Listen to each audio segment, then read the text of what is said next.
Welcome to the Leadmore podcast. I'm your host, John T. Meyer.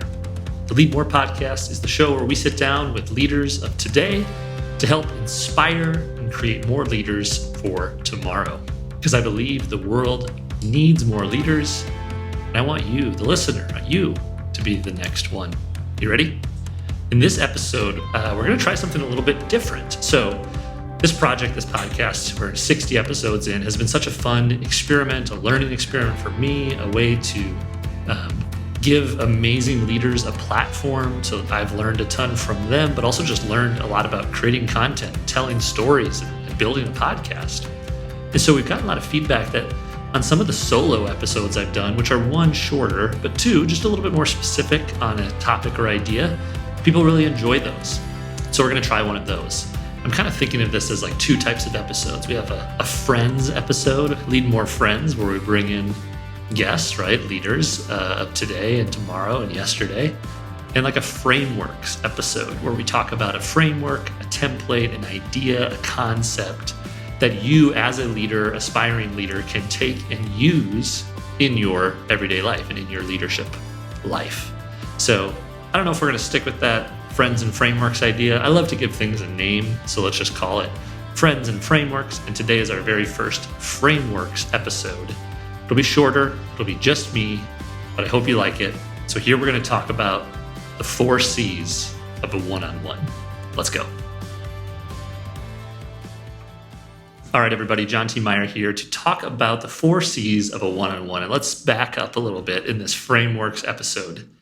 As a leader or an aspiring leader, we're going to tackle both sides of the one-on-one meeting. But let's first think about, definitely true in the business context, but I think in almost all leadership contexts, I see in my job as CEO of a company, I have 3 main jobs. One is to set the vision of the organization, right? Where are we going and why? What does it look like? And get the whole team on that same page, rowing the boat in the same direction.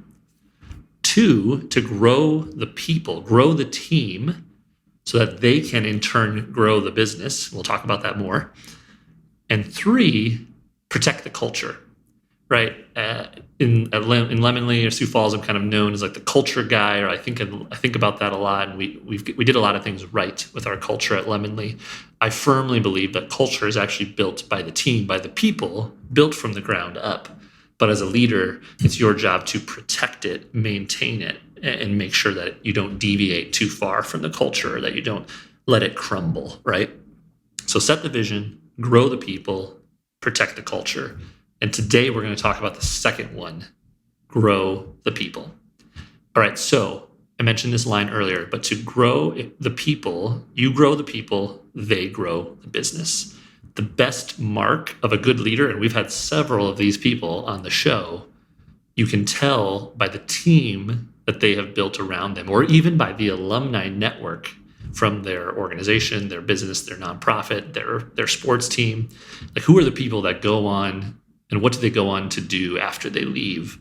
Like the influence or the leadership of this great leader, right? That's something I think a lot about at the coaching tree. I'm incredibly proud of all the people who worked at Lemonly who have gone on to start their own business or enter a new career or go on to do great things. I don't deserve all the credit, but I'm certainly proud of them. And so I think where we often get mistaken as leaders is that it's our job to grow the business. It's our job. We're responsible for all of that. When in truth, the sign of a good leader is knowing when to find the right person, empower them, give them the space to operate, but also the clarity and the direction for what their task is, and help them grow. And so that to me is done through the one-on-one meeting. And a little bit of a story here. So not that long ago, embarrassingly so, maybe 5 years ago in our 10-year history of the company, all 16 employees reported to me. And I thought I was doing something great, right? I thought, we're a flat company. There is no hierarchy, whether you're the CEO or the intern, all ideas matter, right? Everybody has a voice. And I thought I was doing something right by doing that. But what happened is all 16 people reported to me, which meant I didn't have time for all of them. We weren't doing consistent one-on-ones. We do an annual review at the end of the year. I try to grab coffee or lunch once a year. felt like I knew them well because the team was small enough, but I wasn't really like always an advocate for them, or I wasn't in their corner of how they wanted to individually grow professionally and personally, just because I was afraid of sort of hierarchy or quote unquote corporate, right? And so what we did is we promoted a few folks as directors at Lemonly and essentially added a middle layer, if you were to think of it as a team, right? Before it was just my business partner, Amy, and I, which you met in last episode, and then everybody else. Now we had Amy and I, 4 directors in the middle, and then the rest of the team. And what happened, I was worried about this culture, worried about being 2 levels away from people, worried about, red tape, and the exact opposite happened. People were grateful that they had somebody in their corner. They were grateful that they had a manager to watch out for them, to ask them questions, to be their advocate. And we had just way more company alignment and trust, and we were all marching in the same direction. And so the best way to do this, once you have the structure in place, is through the one-on-one meeting. I thought one-on-one meetings are ineffective.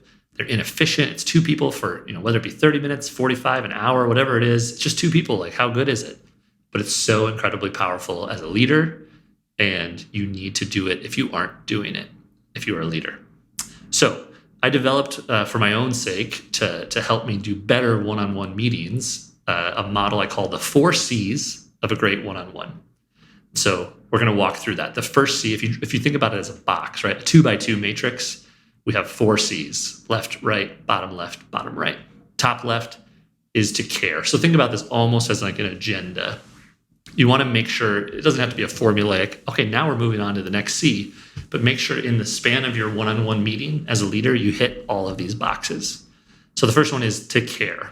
Obvious, care about your people. Make it known that you care about them. Make a personal connection. Ask about their weekend. Ask about their kids if they have them. Ask about their hobbies. What are they working on? Show them that you know them as more than just an employee. You know them in a context outside of work. And just, build a relationship. Pretty easy and obvious, but super important. Don't get right to business. Make a moment of caring. Okay, top right, second box over. The second C is to celebrate. And this is one that we struggled with for a long time at Lemonly and have since improved. Celebrate your wins. Make sure we acknowledge the people, the hard work that they're doing, and share that. So take some time to stop, reflect, ask them what they were most proud of over the past week, the past month, the past quarter. Celebrate your wins. And of course, your team. Like, people will often say, I don't need to be publicly, I don't need credit. I don't need a lot of attention. And some people, everyone wants that differently.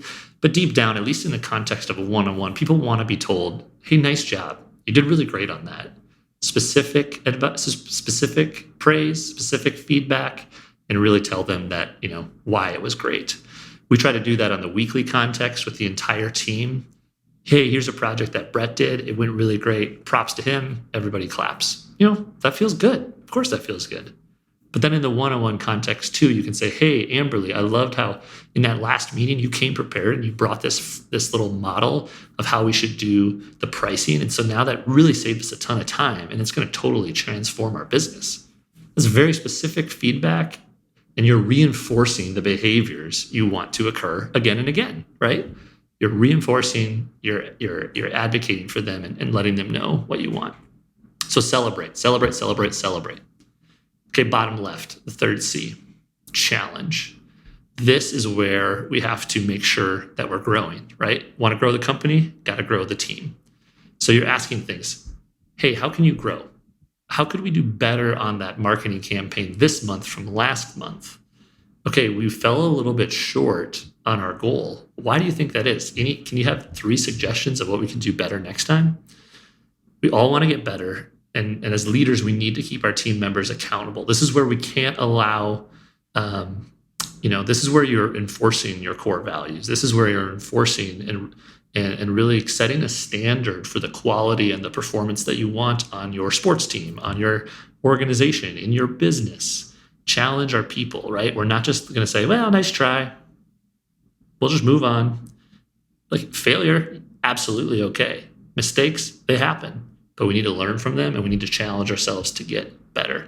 So hold your team members accountable for their progress. And then this, and we'll get to folks on the other side, the person who reports to this meeting. But this as a leader is where you need to help eliminate roadblocks for your report, for your person that you're in a one-on-one meeting with. So your job is to let them, challenge them, but also help them. How do we eliminate those challenges so that we can get the wins and, of course, celebrate?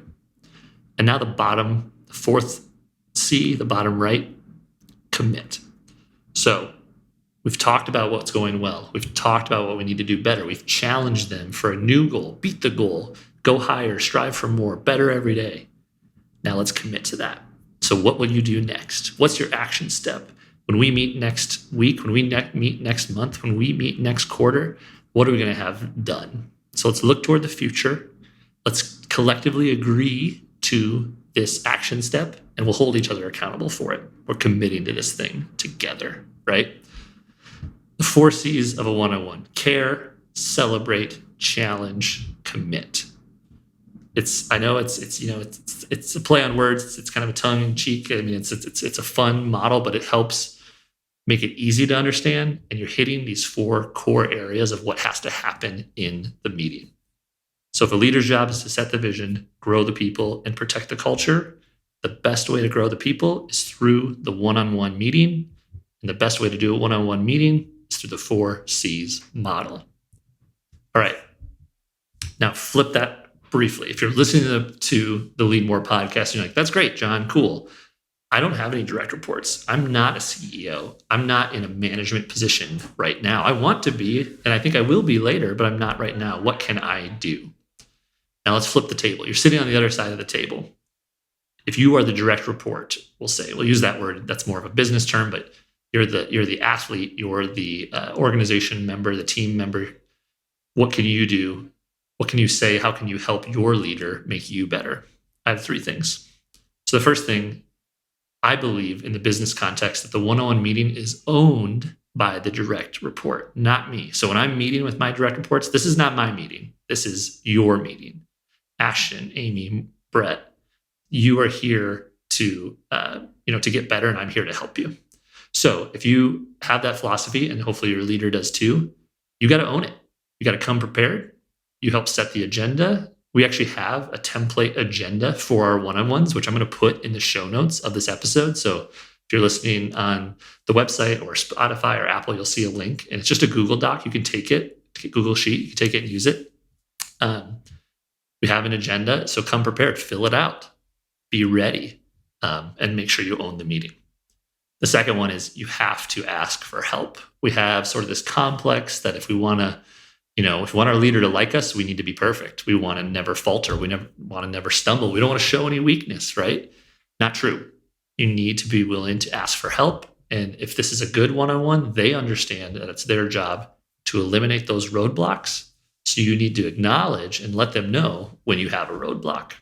So in that challenge bucket, I'm going to say, hey, Jade, we didn't hit our goal last month. What happened? She needs to explain, this is what happened. This is why I think it happened. And here's what I'm going to do better. And I'm going to also be there then as her leader to help her. So she might say, what I need help on is understanding this. Or what I need help on is our emails aren't converting. Or when I'm on the phone, it doesn't seem like they're reacting to this service. So I want to get in and help. So ask for help, but also be specific in what you need. And the third one is just build a connection, right? Build the relationship. So I talked about the care bucket on the leader side. Invert that, flip it over, and care, of course, on the direct report side.